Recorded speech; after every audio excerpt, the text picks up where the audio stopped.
smartphone itself. So I shall definitely be brief, and I am also aware of the traffic congestions that is waiting for all of us. So sir, in next 10 odd minutes, I shall cover this topic which has been given to me, that is making of the digital warrior. Whatever I speak here, I speak in a personal capacity, and they are my personal views, and the recommendations are also very much personal. Since morning, we have been discussing all sorts of technology which are crucial and which are important for future warfare. And now what we're going to discuss is that proverbial man behind the machine, and the man who we are terming as digital warrior. Now, who's this digital warrior? Ideally, in today's scenario, every citizen is a warrior when it comes to all these realms which we have already discussed in the cyberspace, information, banking, financial, economic, or energy security. But if I start discussing about making of the citizen warrior, cows will come home. So I shall limit myself to the digital warriors primarily from the Indian Army, and more so the combatants. I will not be restricting myself only to the technical arms, but the all arms, that is infantry, which I represent, and mechanized infantry, armored and artillery. So we are aware that future conventional conflicts will have high-tech contents, so combatants will be requiring higher caliber. Warfare will be more multimedia electronic info equipment, part of the soldier's kit. As you just mentioned, as you just saw all the DDUs and other equipment which was flashed previously by the previous speakers.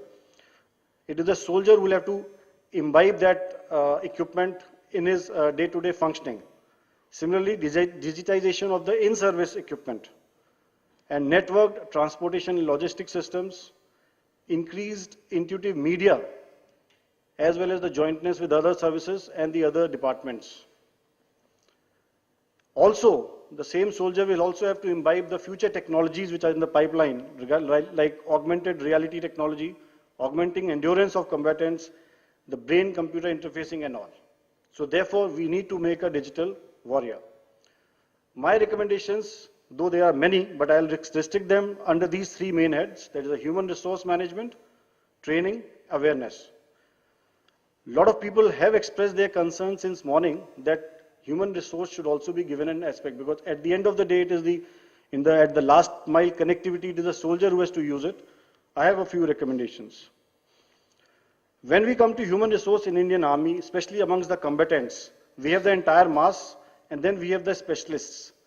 When it comes to entire mass, we have, erstwhile we had a certain threshold of their technical competence. And the moment Mr. Michael mentioned about that don't touch or I'll kill incidents, I was reminded of my battalion in 92. You'll be surprised, we had a crew-served weapon sight. I wish we had used it at that time, which was for MMG. And we were on a surveillance role on the LAC. And mind you, it was packed, locked in the unit coat, and it was handed over to the next battalion after 2 years because soldiers were scared of taking it out and using it. Times have changed. Now every infantryman is quite familiar, at least, with the smartphones or the normal mobile phones. He's sending SMSs home. He has got his aspirations. His children are working on computers. He's using his ATM card because we have automated his payrolls and all. His pay slips are coming. So the general threshold of the average combatant has risen. So we have to take that into account. And definitely amongst these, we have to identify those specialists whom we have to involve in development, usage and upgradation of the same systems. So my focus will be actually on these specialists, and automatically the journalists will be brought up to that level. Now, how do we manage this human resource with respect to the specialists amongst officers and the other ranks? The first stage is to identify. And when I say identify, you identify those personnel who have got a technical bent of mind. And I'm not again restricting myself to the technical arms. I am talking about all arms. In my mind, a person who can handle a technical equipment or gadget, or who shows inclination towards repair of any equipment, or inclination towards software development, who is inquisitive, who has quest for knowledge, has a technical bent of mind, please identify him. After that, we must nurture him, train him, and thereafter, most important, though we are suffering from it, retain him. Ensure that he is retained in the service. Let's get into the details. How do we identify? How do we identify officers and other ranks? Presently, we have the system of course reports and other things, but when I interact with the MS branch, and MS branch is one which deals with our officers management, they say generally it is the spoken reputation which decides about identifying the people for those critical technical appointments and technical postings. I see, and they are with me when they say that there is no institutionalized process. I suggest that we have an institutionalized process wherein during the recruitment training or the basic training or during the young officers course, you identify these officers. Also, in their annual report, you may have a paragraph separately for their technical bent of mind, where the RO or the IO comments on it. It may not have any impact on his OAP. It is just to act as a catalyst or initiator for the MS branch to maintain a database who in future then such pool of officers can be employed in such specialist role. Once you have identified, you need to nurture. Say in first 10-year service, let the officer grow in his arm, and beyond that, you give him his first exposure in any of these technical fields. If he shows any progress or he shows his mettle, retain him over there, or else second him back to his parent arm, and thereafter train him and retain. Similarly, for other ranks, you train them, employ them suitably, very important. And incentives are extremely important for their nurturing and retention. We have had cases where the Jawan or when he reaches a rank of an NCO, he reaches a certain level and thereafter he is looking to get out of the army so that he can be suitably, he gets his remuneration better. So we need to focus on that. While training, officially we have these institutions like we have a DIAT at Greennagar or MTech. You will be surprised to know that certain courses of MTech like modeling and simulation are going undersubscribed because we are not focusing on them as an army to utilize those vacancies. Along with DIT, there is a Military Institute of Technology which is focused on technology-related training. We need to structure certain short, medium and long courses over there so that the officers whom we have identified as specialists from all arms get trained over there, and definitely use the IIT. Similarly, for other ranks, we have all these establishments. Along with this, we can definitely synergize with the industry and outsource certain training component, because most of the technology that we are imbibing is also from the market. So if the industry is developing that technology, we can also outsource our training to them. Retention. Most important is you employ him for the task for which you have trained him. An MTech in modeling and simulation should be employed in simulation tasks. But at times it is not happening. So that's why I brought this point here. Thereafter, there is a need for continuity for specialists. We have had cases because of the rigid policies that we have framed, and policies were framed long back, wherein you have fixed tenures or you have fixed requirements at a particular station, and they are not related to the progress of the projects.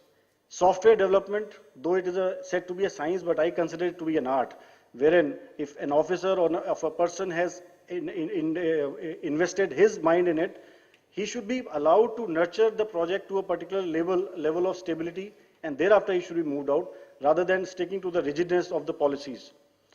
Indian Navy has done, Indian Army needs to learn a lot from Indian Navy. They follow a policy of project-related movement and retention of officers.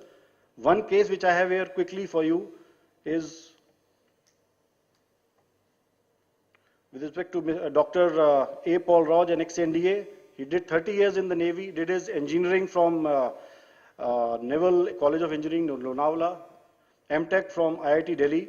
He is supposed to be the father of MIMO, and he was associated with the establishment of WESS lab here in Delhi. And how he could do all this was due to this continuity of appointment. I think, and there are many such cases in the Navy. I could only get one for you. And today he is at Professor Emeritus at the Department of Electrical Engineering in US. Indian Army can also learn from them. Thereafter, career progression. If for his career progression, the officer has to be moved out, the policy can be suitably aligned along with this project, and his career interest can also be taken care of, whereas the rigidity of time, flexibility can be given with respect to his tenure. Definitely, career interest and organizational interests have to be matched. Also, when all these systems which we spoke that will be introduced in the army, all the systems which the DGIS plans to involve, it will involve training a lot of key appointments, operators, staff. And when such key appointments are trained on, say, CIDSS or ACCCS and all, and you quickly move him out of the formation, and a new chap comes in who takes some time to understand it, the operational efficiency of that formation will suffer. So therefore, there is a need to realign our policies with respect to holding on to these key staff, key personnel. Certain other human resource related issues. The officers who get, or the personnel who get posted to these technical appointments also need their technical competence to be enhanced in sync with the current levels available in the market. The freedom of knowledge building is extremely important. What we are learning is from what is available in the world as far as technology is concerned. So what concern the misplaced security sense inhibits the officers from interacting on the internet or on the any media, electronic or any other media, and to gain knowledge. I think that limited freedom to that extent must be devolved onto these officers who are involved in the project development of various systems. Maintaining integrity of the project development teams is extremely important. One of the major cribs of the developers, co-developers, is there is no continuity of the project team. So again, it is an HR issue in-house in the Indian Army, which we need to address. As far as management issues, the changed socio-economic status has raised the living standards. So potential recruits may find service life incompatible. Therefore, there is a need for training and education to instill core profession soldiering amongst them. Now coming to the training, again, the focus of the Indian Army's training will have to shift towards IT awareness. We'll have to improve the facilities at our training areas. We'll have to bring in instrumented ranges and allied infrastructure. The chair already mentioned about the simulations and the requirement of training packages to be dovetailed with the operational packages that we are planning. And therefore, we have to also regularly upgrade this digital skill, because if you don't use it, you lose it. Joint and integrated training, there are certain aspects which we can share, which we can share with the Naval and the Air Force training establishments, thereby avoiding duplicity.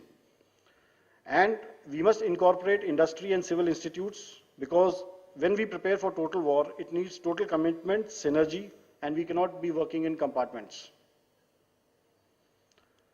E-learning, just leave it to lip service. We need to get down working. And therefore, the role of indigenous defense industry, which has been spoken a lot throughout the day, is invaluable in making a digital soldier. Thank you. I think it's a good exercise. The problem, of course, as most of the people in uniform would know, is really the shortage of officers. And I think in this line, we have to think differently.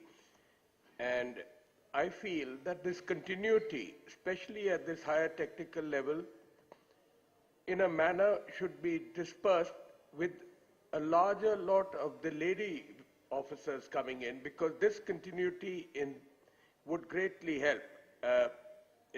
Some of the feminists may object to what I'm saying, but the fact is that they can provide greater continuity, because when you're in that combat arm, you are trying to move in that combat stream, and therefore there's always this little thinking that if I go on to a technical stream, I may not go up in the tactical stream. One last point I wanted to mention, and more particularly for a country like India, and when we talk, is that we are living almost, apart from cyber war, which is ongoing, but even on our two borders, there's a live half-war situation going on. And therefore, your battlefield surveillance systems must also provide for means to overcome the tedium of war. You see, you keep on watching something, and after a period, a soldier will become inured. So the software should provide analysis, what General Kochhar mentioned earlier, and be able to indicate changes in patterns which will alert the war, because nobody can be alert for 24 hours at a time. And I think that is one aspect of, especially in case of India, where you are manning surveillance systems on aspects such as the LSE for 24 hours, 7 days a week, 365 days a year. And that is one aspect which we need to look at. But I must, thank all my panelists for keeping to the required time. And now we've got about 6 minutes or 7 minutes for questions, which we will welcome.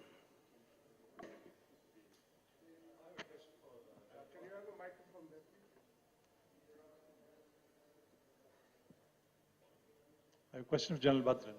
Did I understand that we said that we don't have digital maps at the moment?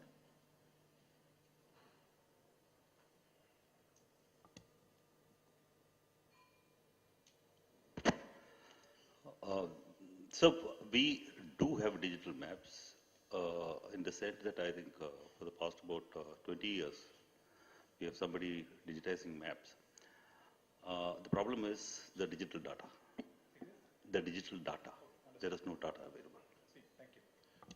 Just a comment on what the chairman said. This particular software is available everywhere. It's the software for change detection. No, It's available. It's just we got to probably integrate it with our system. No, it's there in night vision devices and all, I'm aware. But this is just one point I wanted to highlight.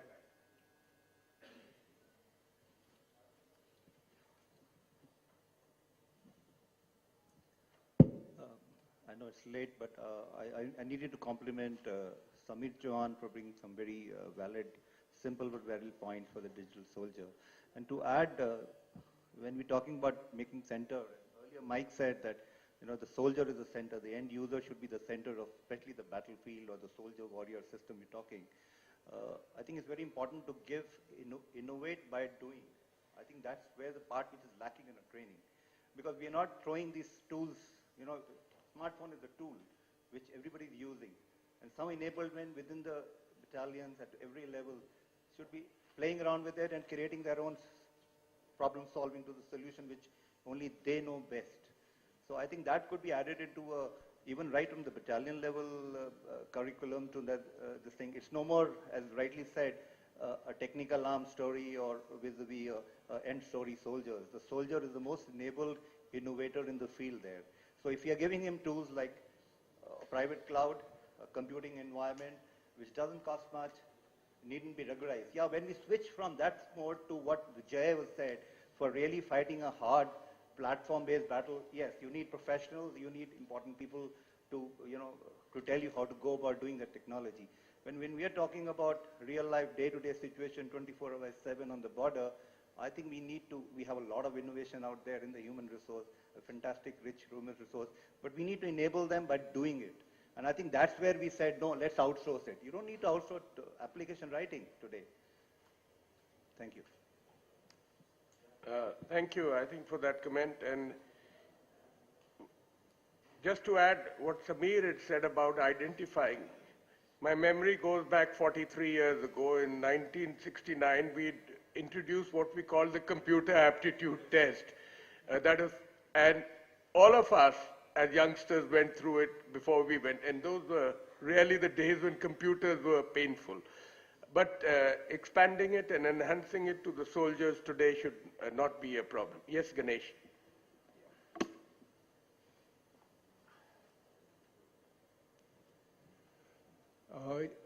This question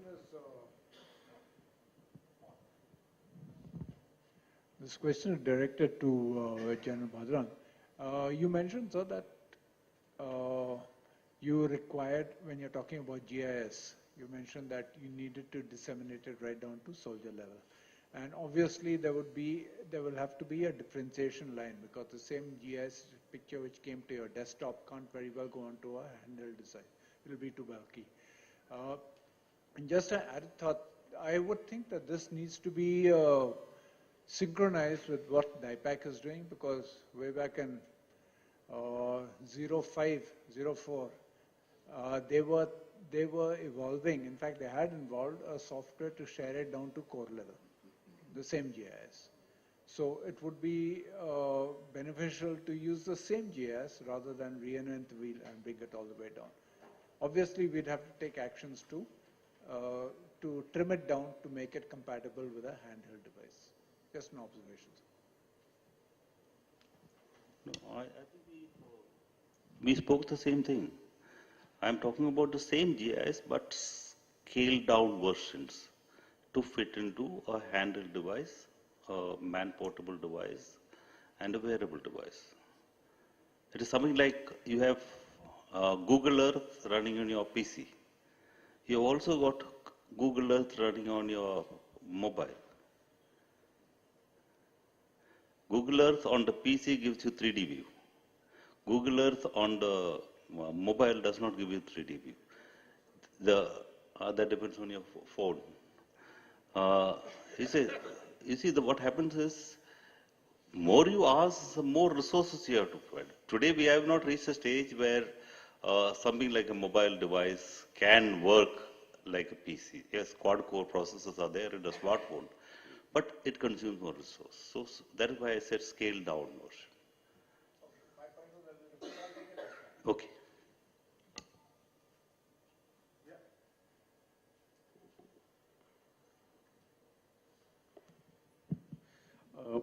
My question is to Mike and Jay both. They may give the user perspective and the industry perspective. How do you ensure right information to right person in right format in right time without over-information, without overload of the information? How do you ensure that? I have another question for Chair later. So very quickly, my answer, that's the whole point, having the right type of material out there in the field. Just like you have tailored your smartphone to the way that you like to receive information, so would the user tailor their battle command system in the same way. As I mentioned, some leaders, they want it all in graphics. Some wanted other ways. They want to see different kinds of information coming at them in different ways. But I think that the hardware and the software needs to enable a user interface to be tailored based on who the user is. And so when I sign on, I get my preferences. When you sign on, you get your preferences. The equipment can do that, and it should do that. So it can be configured from one person to the other? That's what you mean? That's what I want. Oh, okay. I can add to that a little bit, is that the application software, what we have has what we call, or what the U.S. Army calls, is role-based configuration. So if you are a user at the edge, all you need is a relative information that is applicable to your situation. Maybe you are not a decision maker, but you need situational awareness of where you are, where your buddies are. He does not need to be fed all the videos or information coming in from sensors. All he really needs to know is where he is, where there may be danger lurking around within his immediate surrounding area, and most importantly, he needs to know where his friends are so he doesn't accidentally shoot them. The commanders, so the application has to be thought out at the system level from the beginning. You cannot piecemeal as you go along. The application must be thought out in a practical system engineering approach with the input from the user, the input from the commanders as to how they would like to have their systems configured. That's how you ensure that the right level goes to the right person. It's not just a open broadcast to everybody and everybody is just deluged with information that they can't use anyway. Yeah, because that can be dangerous, I suppose. Yeah, So, like Colonel Samir Chauhan indicated that Indian Army seems to be much more progressive versus Indian Navy seems to be much more progressive versus Indian Army. What do you think? Why do you think this perception is? You see, And it's the same country, the same part of system. No, let me explain. When you're on a fighting ship, almost everybody has a technical role, whereas that is not the same case with the land forces, one. B, the Indian Navy is a much smaller service, and because of certain constraints, especially in the EW and other domain, they were compelled, and because they had to be high-tech, they were compelled to go indigenous, and they made a conscious effort, and I think to that extent, they are ahead of it. The Army, by its sheer size and the kind of role it performs on the ground, your thrust was not so much on technology. This awareness has come about in the last, I think, 8 to 10 years, and things like what he mentioned, that somebody did not use that site earlier and kept it locked up. Today he doesn't. He's used to the night vision device, he's used to the GPS, he's used to the battlefield surveillance radar, and this awareness is growing, but by the sheer size, it is slow. And the other aspect is that the level of technology is related to the kind of duty and the operational role that the soldier performs. You'll find that the level of technology in technical arms, etc., is definitely much more.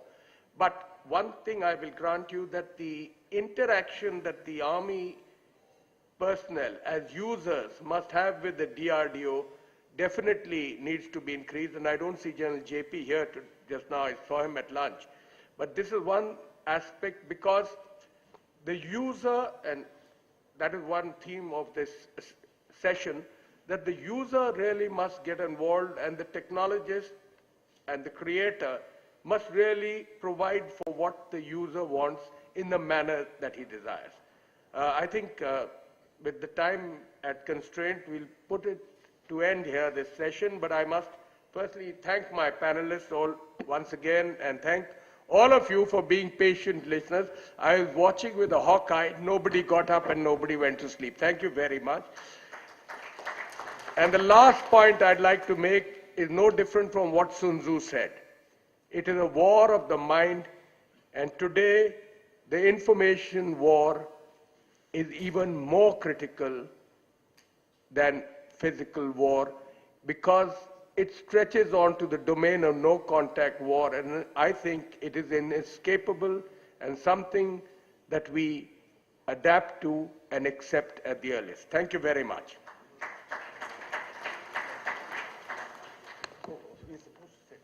May I now request the chairperson, Lieutenant General Aditya Singh, to present a memento from SP Publications and a set of clause publications to our panelists. Mr. Michael O'Hara Kelly.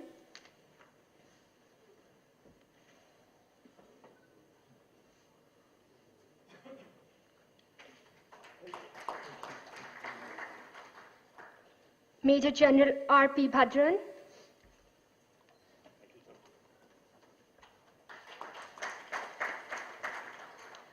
And Colonel Samir Chauhan.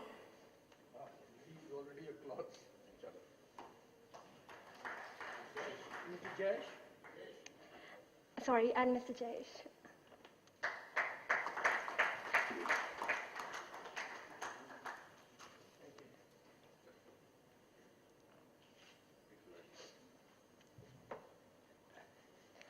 And our, oh, sorry.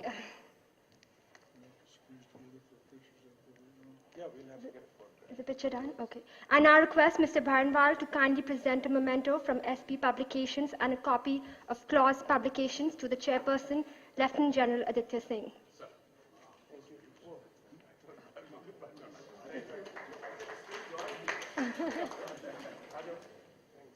Sorry about that. Yeah, please. Thank you.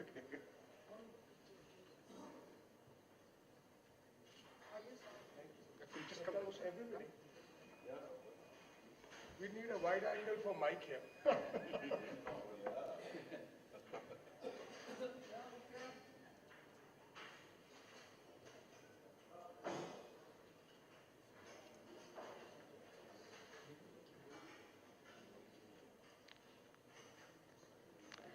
I now hand over to Major General Dhruv Katoch to deliver the concluding remarks.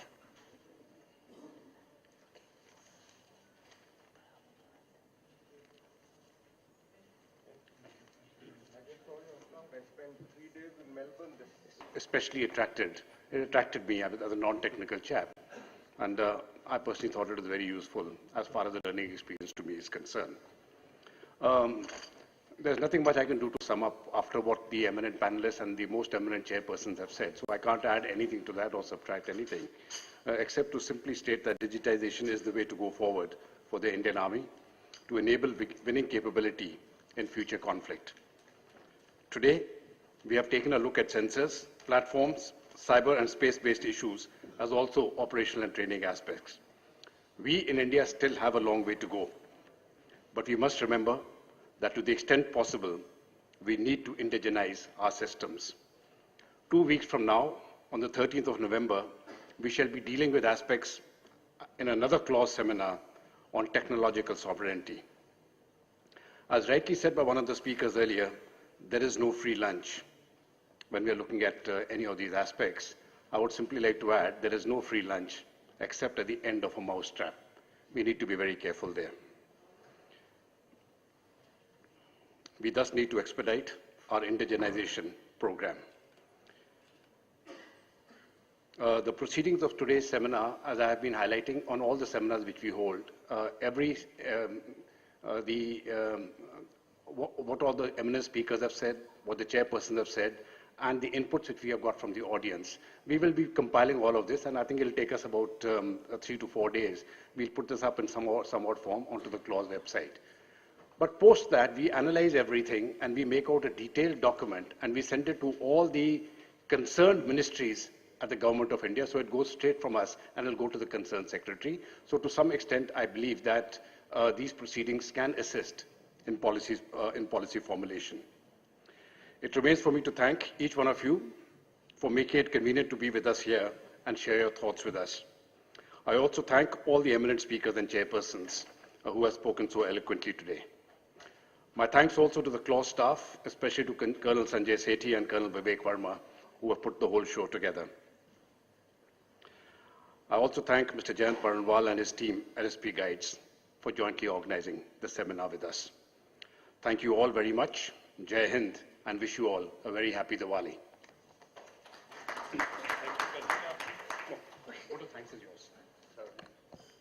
May I now request Lieutenant General Naresh Chand from SP Guide Publications to deliver the vote of thanks. Distinguished guests, ladies and gentlemen, Dhruv has done my job actually. He's already done the thanks to everybody. But since I've been given this task, so I will propose the vote of thanks. This seminar, as you know, has been jointly organized by Clause and SP Guide Publications. Clause, for last more than a little decade, has been doing a commendable job as the think tank for the Indian Army. And a lot of educative seminars have been held under the aegis. And all the past directors like General Oberoi, Gurmeet Kamal and now Dhruv, they have done a very good job. Now, defense journalism is a very tough nut to crack, especially in India. And I must say that Mr. Jayant Baranwal and his publication house, Guide Publication, has been doing this job for the last 49 years very nicely and commendably. So we must big thank to them. So also the valuable contribution of this companies, DRS Technologies, Honeywell and Cisco. They have helped us a lot for conducting this seminar. Now, this digitized battlefields, especially soldiers like us, when we started off with analog computers, weapon computers, and then transited to digitized computers, it was a dream really to digitize the battlefield. Then it got into a wish list, and finally the systems like DGIS, DGIT came on the ground. And now, hopefully, as the progress has been given in all the avatars of CIDSS, ADCNR, etc., we shall see them on ground in the next couple of years. Now, the speakers already have been thanked a lot. So they have really imparted very good knowledge to us, and also very ably managed by the chairpersons, which I personally, of course, know all of them. And that way, there is a very good interaction here. And now, jointly, we have to see how to go forward. There have been a lot of negative also information that India doesn't do that, India doesn't do this. But we have to find a way out through that. We have to work through the system that is there. Now, in the end, I can only say thank you once, all of you, for being here. And still, at this point of time, the hall is quite full.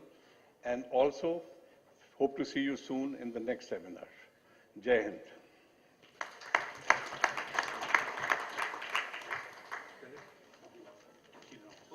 Ladies and gentlemen, tea has been served. Please join us for tea.